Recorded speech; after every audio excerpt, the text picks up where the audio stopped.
우리 찬송가 421장 찬송하시겠습니다. 421장.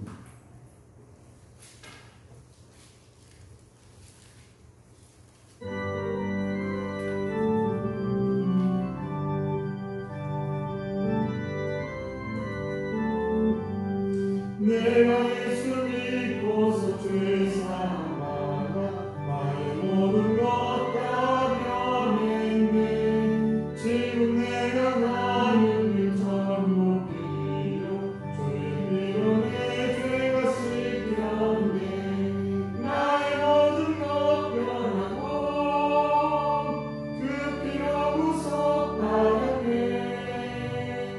하나님은 나의 시온이 내게 정죄가 높겠네.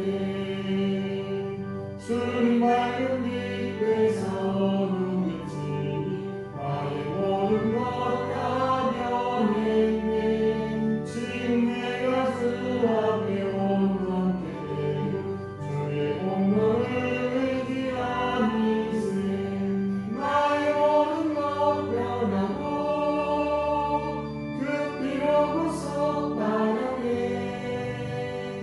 하나님은 나의 구원의 시온이 내게 정죄하옵겠네. 내게 성령이 임하고 그릇은 사랑 나의 맘에 가득 채우며 모든 영혼에게서 물리치시니 내 맘 항상 주 안에 있겠네. 나의 모든 것 변하고 그 피로 구속하였네. 하나님은 나의 구원의 시온이 내게 정죄하옵겠네. 아멘. 오늘 이 새벽 우리에게 주신 하나님의 말씀입니다. 요한복음 14장 27절에서 31절 말씀 한 절 한 절 교독하겠습니다. 요한복음 14장 27절에서 31절 말씀 제가 한 절 여러분 한 절 교독합니다. 평안을 너에게 끼치노니 곧 나의 평안을 너에게 주노라. 내가 너에게 주는 것은 세상이 주는 것과 같지 아니하리라. 너희는 마음에 근심하지도 말고 두려워하지도 말라. 내가 갔다가 너희에게 오는 나를 너희가 들었나니 나를 사랑하였더라면 내가 가족에게 오면 기뻐하였으리라. 아버지는 나가 가르치시니라. 이제 일이 일어나기 전에 너에게 말한 것은 일이 일어날 때에 너희로 믿게 하려 함이라. 이 일은 내가 너희가 말을 아니하지만 아니하니 이 세상에 너희로 오겠으리라. 그러나 너희에게 함께할 것이 없으니. 같이 합니다. 오직 내가 아버지를 사랑하는 것과 아버지께서 명하신 대로 행하는 것을 세상에 알게 하려 함이로라. 일어나라 여기를 떠나자 하십니다. 아멘. 기도하겠습니다. 하나님 아버지 감사합니다. 참으로 날씨가 무덥습니다. 그럼에도 불구하고 우리들 주의 성전으로 발걸음 인도해 주셔서 너무 감사합니다. 아버지 저희들 건강도 지켜주셔서 감사합니다. 아버지 저희들 늘 범사에 어떤 환경에서도 감사를 발견하게 하시고 또 입술에 감사와 찬양이 끊이지 아니하도록 은총을 베풀어 주옵소서.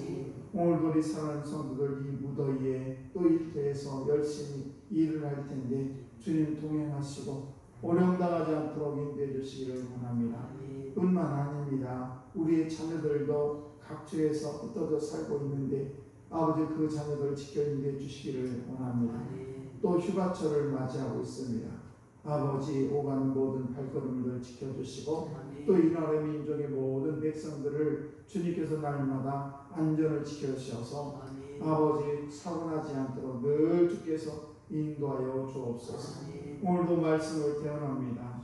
아버지 말씀 속에 역사하시는 그 하나님의 음성을 바로 듣게 하시고 그 말씀이 내마로 들려줘서 그 말씀 속에 역사하시는 그 하나님의 음성 가운데 저희들 기쁨으로 오늘 하루도 아버지 열심으로 달려갈 수 있도록 주여 은총을 베풀어 주옵소서. 오늘도 주 앞에 2,000번 예물을 드립니다. 김세은, 김세진 1,000번 예물을 드린 이 귀한 손길 기억하시고 주께서 귀한 자녀들 아버지 영육간에 강건하게 하시고 특별히 솔로몬과 같은 지혜를 허락하시사 아버지 이들이 주의 은혜 가운데 날마다 기쁨의 도구가 될 수 있도록 주님 은총을 베풀어 주옵소서. 모든 것을 다 주님께 의지하며 사랑 많으신 예수님 이름으로 축복하며 기도드려옵나이다. 아멘. 네, 귀하고 복된 새벽입니다. 오늘도 이 귀한 새벽에 나오신 우리 성도 여러분 하나님의 은총이 여러분에게 함께 하시기를 주의 먼저 축복합니다. 27절 말씀 한번 보시게 되면 우리 주님께서 이렇게 말씀을 하십니다. 평안을 너에게 끼치노니 끼친다 이렇게 말씀을 하고 있습니다. 그런데 그 끼치는 그 평안이 어떤 평안이냐? 곧 나의 평안을 너에게 주노라. 평안을 끼치는데 우리 주님이 갖고 계신 그 평안을 우리에게 주겠다는 것입니다. 그러면서 뭐라고 하느냐? 내가 너에게 주는 이 평안은 세상이 주는 것과 같이 아니하리라. 우리가 세상에서 받는 그런 평안 아니라는 거요. 그러면서 하시는 말씀이 너희는 마음에 근심하지도 말고 두려워하지도 말라. 이렇게 말씀하고 있습니다. 주님이 가지신 그런 평안이 도대체 어떤 것인데 그것을 우리에게 주신다고 하는 것인가? 지금 우리 주님께서는 어떠한 마음의 상태인데 이렇게 평안하다고 말씀을 하고 있는가? 어떤 평안을 누리고 있는가?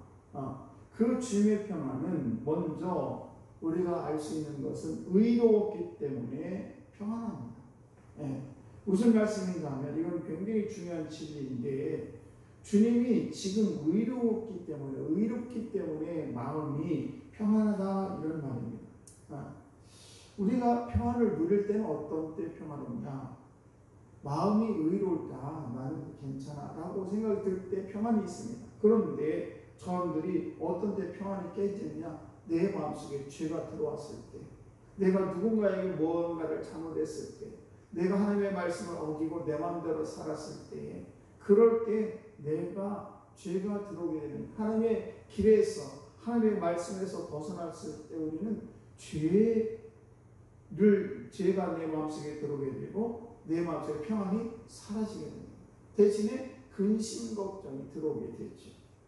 그러니까 우리 주님께서는 지금 십자가를 지셔야 되는데 죄가 하나도 없으시고 그리고 십자가를 지금 앞에 놓고도 우리 주님이 말씀하시기를 내가 가지고 있는 이 평안, 내가 지금 이 환경이 내가 십자가를 쳐야 되고 내가 아직 할 일이 좀 있는데 이런 모든 것들이 나를 불안하거나 내가 죄책 가운데 있거나 내가 마음이 평안이 없는 것이 아니라 그럼에도 불구하고 내가 여러 가지 환경이 힘들고 어려울지라 나는 마음이 평안하다는 것입니다. 그러면서 이 평안을 너에게 주고 싶다는 거예요.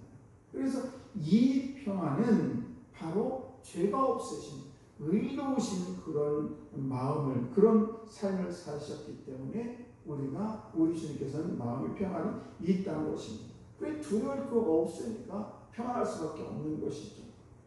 우리가 아담과 하와를 한번 생각해 보게 되면 하나님께서 에덴 동산을 만드시고 그리고 그 에덴 낙원이라는 곳에서 아담과 하와가 정말 사이좋게 열심으로 최선을 다해서 아름다운 삶을 살았지요. 그런데 그가 하나님이 따먹지 말라는 선악과를 따먹었을 때 죄가 들어오게 됩니다. 그러면서 평안이 깨지게 돼요. 사실은 평안했습니다.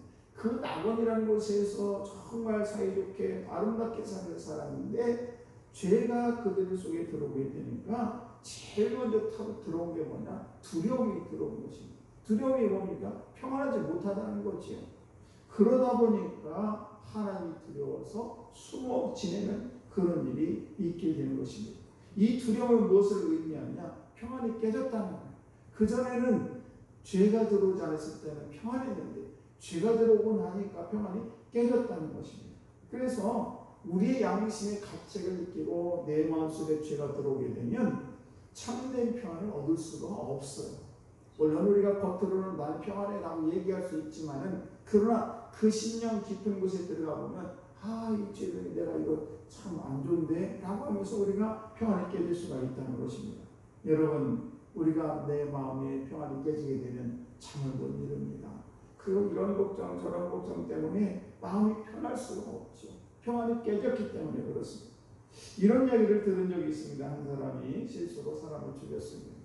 근데 지금 유효기간이 얼마인지 모르겠습니다만, 그래서 감옥살이 하기가 두려워서 도망을 칩니다. 이리 도망 다니고 저리 도망 다니고 10년 동안을 이리 도망 다니고 저리 도망 다닙니다. 그런데 마음이 편안할 날이 없어요.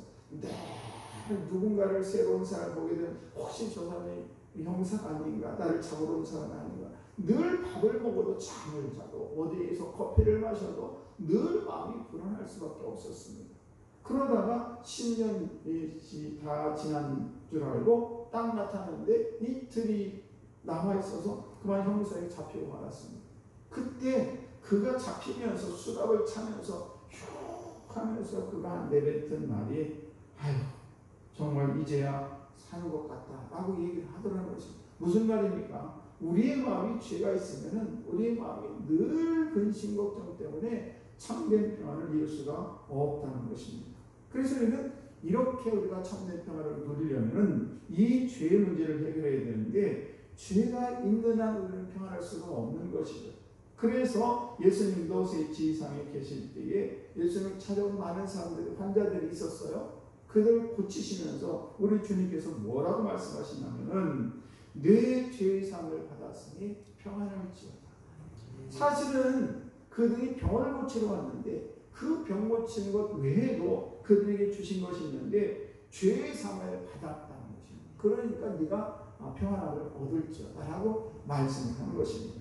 이 무슨 뜻입니까? 죄가 있으면 우리의 마음이 평안할 수가 없다는 사실입니다. 오늘 이 귀한 새벽에 저와 여러분들이 주님 앞에 왔습니다. 혹시 내가 죄 가운데 있다면 회개하고 돌아가시기 바랍니다. 그리고 회개해야 됩니다. 그리고 회개했으면은 가장 중요한 것은 뭐냐면 내가 죄의 사함을 받았다는 확신 가운데 돌아가야 된다는 것입니다. 내가 죄의 사함을 받았는데, 김 목사한테 내가 1억을 빌렸는데 1억을 제가 1억을 저한테 여러분의 1억을 빚졌는데 여러분이 1억을 나한테 다 갚았어요. 그러면 전혀 문제가 없는 것입니다.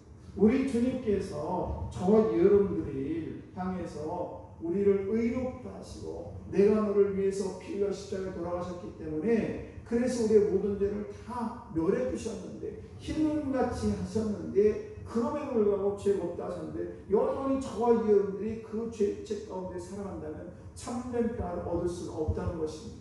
오늘도 주님은 말씀하십니다. 누구도 정죄할 수 없는 우리가 죄 가운데 살아가는 저와 여러분들을 향해서 저분들을 죄 없다 말씀하십니다. 그러므로 저분들이 죄 속에 혹시 있을지라도, 고난과 어려움이 있을지라도, 그럼에도 불구하고 이 회개했으면 용서를 받았다는 확신을 가지고 오늘도 기쁨으로 살아가는 여러분 되시길 주의 이름으로 축복합니다.